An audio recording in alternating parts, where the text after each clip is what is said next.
ओम नमः शिवाय। आप सभी का मेरे YouTube चैनल पर हार्दिक स्वागत है। शास्त्रों में फाल्गुन मास में आने वाली अमावस्या को बहुत ही महत्वपूर्ण बताया गया है, क्योंकि इससे ठीक एक दिन पहले देवों के देव महादेव का पावन पर्व महाशिवरात्रि मनाया जाता है। इस बार फाल्गुन मास की अमावस्या 2 मार्च बुधवार के दिन है। इस दिन पितरों के निमित्त तर्पण और दान इत्यादि कर्म किए जाते हैं। साथ ही पवित्र नदियों में स्नान करने के बाद दान पुण्य जैसे कार्य भी किए जाते हैं। अमावस्या की तिथि पितरों का आशीर्वाद प्राप्त करने की तिथि मानी जाती है। पितृ दोष से मुक्ति के लिए और अपने पितरों का आशीर्वाद प्राप्त करने के लिए इस दिन दूध और चावल की खीर बनाकर, गोबर के उपले या कंडे की कोर जलाकर उस पर पितरों के निमित्त खीर का भोग लगाना चाहिए। भोग लगाने के बाद थोड़ा सा पानी अपने दाएं हाथ की तरफ यानी कि भोग की बाईं साइड में छोड़ देना चाहिए। अगर आप आज के दिन दूध और चावल की खीर नहीं बना सकते तो इस दिन घर में जो भी शुद्ध ताजा खाना बना हो, जो कि लहसुन प्याज से युक्त ना हो, उस खाने का भोग भी आप अपने पितरों को लगा सकते हैं।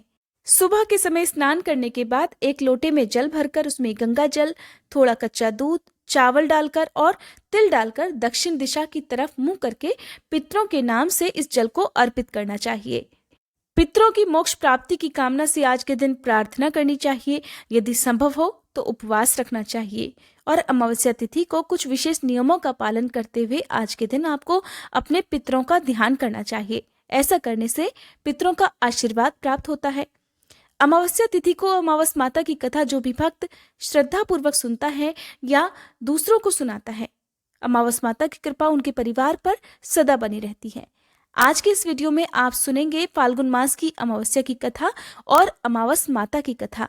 आज की कथा प्रारंभ करने से पहले आप सभी से अनुरोध है, कमेंट बॉक्स में अमावस माता की जय जरूर लिखिएगा।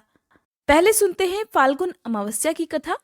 पौराणिक कथा के अनुसार एक बार दुर्वासा ऋषि ने क्रोध में आकर देवराज इंद्र और सभी देवता गणों को श्राप दे डाला था, जिसके कारण सभी देवताओं की शक्ति क्षीण हो गई थी।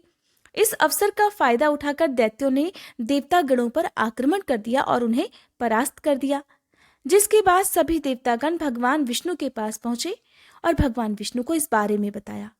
तब उन्होंने देवतागणों को सलाह दी कि वह दैत्यों के साथ मिलकर समुद्र मंथन करें और समुद्र मंथन के समय जो अमृत निकलेगा उसका पान करके वे अपनी शक्तियों को पुनः प्राप्त कर सकते हैं। जिसके बाद सभी देवतागणों ने दैत्यों के साथ संधि कर ली और अमृत को प्राप्त करने के लिए समुद्र मंथन करने लगे। जब समुद्र मंथन के समय अमृत निकला तो देवराज इंद्र का पुत्र जयंत अमृत कलश को लेकर आकाश में उड़ गया, जिसके बाद दैत्यों ने भी जयंत का पीछा किया। इसके बाद दैत्यों ने अमृत को प्राप्त कर लिया। अमृत को लेकर देवताओं और दानवों में 12 दिन तक युद्ध चला, जिसके कारण प्रयाग, हरिद्वार, उज्जैन और नासिक पर जिस कारण से इन पवित्र स्थानों पर अमावस्या तिथि को स्नान करना शुभ फल देने वाला माना जाता है। उस समय चंद्रमा, सूर्य, गुरु, शनि ने उस अमृत कलश की रक्षा की थी। इस कलह को बढ़ते देखकर तब भगवान विष्णु ने मोहिनी रूप धरा और देवताओं को छल से अमृत पिला दिया। यही कारण है कि अमावस्या के दिन इन पवित्र जगह पर स्नान करना अत्यंत ही शुभ फल देने वाला माना जाता है। आइए अब सुनते हैं अमावस माता की कथा। पौराणिक कथा के अनुसार एक गांव में सास और बहू अकेले रहते थे और उनका बेटा विदेश में कमाने के लिए गया हुआ था। सास और बहू बहुत प्रेम से रहते थे। दोनों एक दूसरे की देखभाल भी करते थे। एक दिन बहू ने खाना नहीं खाया, तब सास बहू से पूछने लगी कि बेटा, आज तुमने खाना क्यों नहीं खाया? तब बहू कहने लगी, सासू माँ, आज मेरा अमावस माता का व्रत है, इसीलिए मैंने खाना नहीं खाया। तब सास ने कहा कि बहू, ये व्रत क्या होता है और इस व्रत को करने से क्या फल मिलता है, मुझे भी समझाओ। तब बहू कहने लगी कि सासू माँ, अमावस माता का व्रत करने से बहुत पुण्य मिलता है।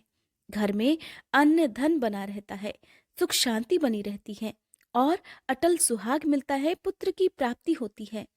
इसी तरह से 3 पनौती अमावस माता का व्रत भी रखा जाता है। इस व्रत में हर वर्ष अलग अलग खाना खाया जाता है और विष्णु भगवान के मंदिर में चढ़ावा चढ़ाया जाता है या फिर किसी ब्राह्मण को दान दक्षिणा दी जाती है।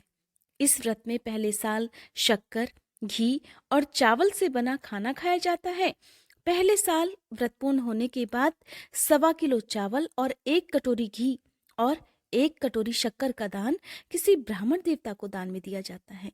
दूसरे साल जौ, घी और शक्कर से बना खाना खाया जाता है।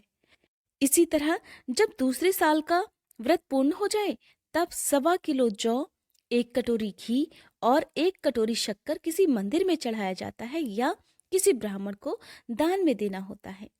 तीसरे साल गुड़, तिल और घी से बने व्यंजन खाने चाहिए। जब तीसरे साल व्रत पूर्ण हो जाए तब ½ किलो तिल, गुड़ और 1 कटोरी घी किसी मंदिर में चढ़ाया जाता है या ब्राह्मण को दान में दिया जाता है। इसे ही सासुमा 3 पनौती अमावस्या का व्रत कहा जाता है। फिर बहू बताने लगी कि माँ जी, इस व्रत का संकल्प लेने के बाद इसे पूरा करना जरूरी होता है। अगर पूरा नहीं कर सकते तब घर परिवार में झगड़ा और घर में अशांति हो जाती है। तब सासू माँ कहने लगी कि बहू, मेरी तो उम्र हो गई है, लेकिन तुम ये व्रत जरूर करना। और तब बहू ये व्रत करना प्रारंभ करती है। एक दिन बहू ने किसी के कहने पर गेहूं से बनी रोटी खा ली और अमावस माता इस बात से नाराज हो गई। जो सास और बहू कभी बहुत प्रेम से रहती थी, अब उन दोनों में झगड़े होने लगे। सभी गांव वाले भी हैरान हो गए कि इनके घर में ये सब क्या हो रहा है। सास अपनी बहू को कहने लगी, जब से तुम हमारे घर में बहू बनकर आई हो तब से हमारे घर की लक्ष्मी चली गई है। तुम हमारे लिए बिल्कुल शुभ नहीं हो। तब बहू ने कहा कि माँ जी, आपके घर की लक्ष्मी चली गई है तो मुझे बताओ कि कहाँ मिलेगी, मैं लक्ष्मी को लेकर आऊंगी। तब सासू माँ कहने लगी कि बहू, लक्ष्मी तुम्हें समुद्र के बीच में भगवान विष्णु के पैर दबाते हुए मिलेंगी। तब बहू ये कहकर चली जाती है कि माँ जी, अब तो मैं लक्ष्मी जी को लेकर ही आऊंगी, नहीं तो मैं इस घर में पैर नहीं रखूंगी। ऐसा कहकर बहू लक्ष्मी की खोज में चली गई। जब बहू लक्ष्मी की खोज के लिए निकली तब उसे बीच रास्ते में गाय मिली। गाय बहू से पूछने लगी कि आप कहाँ जा रही हैं। तब बहू कहने लगी, हे गाय माता, मेरी सास कहती है कि मेरे आने से उनके घर में अन्न धन की कमी हो गई है और उनके घर की लक्ष्मी चली गई है, तो मैं लक्ष्मी को लेने जा रही हूँ। तब गाय माता कहने लगी, हे बेटी, अगर तुम जा ही रही हो तो भगवान से मेरे बारे में भी पूछ लेना। तब बहू कहने लगी, ठीक है गाय माता, मैं आपके बारे में भी पूछ लूंगी। तब गाय माता कहने लगी कि जब मेरा बछड़ा होता है तो वो मर जाता है, जिंदा नहीं रहता। तुम लक्ष्मी जी से पूछ लेना कि आखिरकार मेरे साथ ऐसा क्यों हो रहा है, मैंने ऐसे कौन से कर्म किए हैं जिसकी सजा मुझे मिल रही है। तब बहू कहने लगी, गाय माता, मैं आपके बारे में जरूर पूछ लूंगी। ऐसा कहकर बहू आगे बढ़ गई। जब आगे बढ़ी तब रास्ते में उसे एक घोड़ी मिली जिसके गले में घंटी बंधी हुई थी। घोड़ी ने भी कहा कि बेटी, तुम मेरे दुख का निवारण लक्ष्मी जी से पूछ लेना। तब बहू कहने लगी, मैं जरूर पूछ लूंगी। ऐसा कहकर बहू आगे बढ़ गई। आगे जाते ही बहू को एक अंधा और बहरा बुजुर्ग मिला। उसने भी बहू से अपनी समस्या के निवारण के लिए पूछने का कह दिया। तब बहू उसकी समस्या भी भगवान से पूछने का कहकर आगे बढ़ गई। आगे जाते ही बहू को एक बूढ़ी औरत मिली जो कि हाथ और पैर से अपाहिज थी। उसने भी बहू से कहा कि बेटी, जब तुम भगवान से मिलो तो उनसे पूछना कि आखिरकार मैं अपाहिज क्यों हुई, मैंने ऐसे कौन से कर्म किए थे। तब बहू उसकी समस्या पूछने के लिए तैयार हो गई और फिर आगे बढ़ गई। आगे जाते जाते बहू बहुत थक गई और एक आम के पेड़ के नीचे बैठ गई। आम का पेड़ बड़ा खुश होकर बहू से पूछने लगा कि बेटी, तुम कहाँ से आई हो और कहाँ जा रही हो। तब बहू कहने लगी कि वो लक्ष्मी जी को लेने जा रही है। तब पेड़ भी अपनी समस्या भगवान से पूछने के लिए कहने लगा कि मेरे पेड़ पर लगे हुए आम खट्टे ही क्यों होते हैं, इस बारे में बहू रानी भगवान से जरूर पूछ लेना। तब बहू पेड़ की समस्या लेकर आगे बढ़ गई। थोड़ी दूर जाने पर बहू को एक तलाई मिली। वो भी बहू से कहने लगी कि बहू, तुम भगवान से पूछना कि मेरी तलाई का पानी इतना मैला क्यों है, कोई भी यहाँ आकर पानी नहीं पीता। तब बहू कहने लगी, जरूर पूछ लूंगी। ऐसा कहकर बहू आगे बढ़ गई। बहुत दिन से जंगल में चलते चलते बहू थक गई थी। उसे भूख भी लगी थी, लेकिन खाने को कुछ नहीं मिला तो वो भूख और प्यास से बेचैन हो गई और जंगल में बेहोश हो गई। उसी समय भगवान श्री हरि और माता लक्ष्मी घूमते हुए उधर जा रहे थे। तब माता लक्ष्मी विष्णु भगवान से कहने लगी कि हे नाथ, ये तो आपकी बहुत बड़ी भक्त है, आप इसके दुख का निवारण कीजिए। तब भगवान श्री हरि कहते हैं कि इस संसार में तो बहुत से जीव दुखी हैं, सभी अपने अपने कर्मों का फल भोग रहे हैं, मैं किस किस के दुख का निवारण करूं। तब माता लक्ष्मी भगवान श्री हरि से विनती करने लगी, कहने लगी कि वो भूखी प्यासी है, अगर इसे ऐसे में जंगल में छोड़ दिया जाए तो जंगली जानवर उसे खा डालेंगे। माता लक्ष्मी की बात सुनकर भगवान श्री हरि एक साधु का वेश धारण कर बहू के पास गए और उसे होश में लेकर आए। बहू के होश में आते ही साधु वेश में भगवान उससे पूछने लगे कि वो यहाँ क्यों आई है और कहाँ जा रही है। तब बहू ने सारी बात बता दी। उसकी बात सुनकर भगवान श्री हरि और माता लक्ष्मी प्रकट हो गए। उनके साथ साथ प्रकट हुई अमावस माता भी। बहू ये सब देखकर उनके चरणों में गिरकर उन्हें प्रणाम करने लगी। तब अमावस माता बहू से कहने लगी कि बेटी, तूने मेरे व्रत को खंडित किया है, इसी की सजा तुझे मिली है, लेकिन अब मैं तुझे क्षमा करती हूँ। अब तुम घर को जाओ, तुम्हारा घर अन्न और धन से भर जाएगा, तुम्हारा घर सुंदर महल में बदल जाएगा और तुम्हारी सभी मनोकामनाएं भी पूर्ण हो जाएंगी। ये सब होने के पश्चात बहू ने रास्ते में जो जो भी मिला था उन सभी के दुखों का निवारण करने के लिए विनती की। तब भगवान श्री हरि कहने लगे कि गाय ने कभी अपना दूध किसी और को नहीं पिलाया, इस कारण उसके बछड़े जिंदा नहीं रहते, तुम उसका दूध पी लेना, फिर उसके बाद उसके बछड़े जिंदा रहने लगेंगे।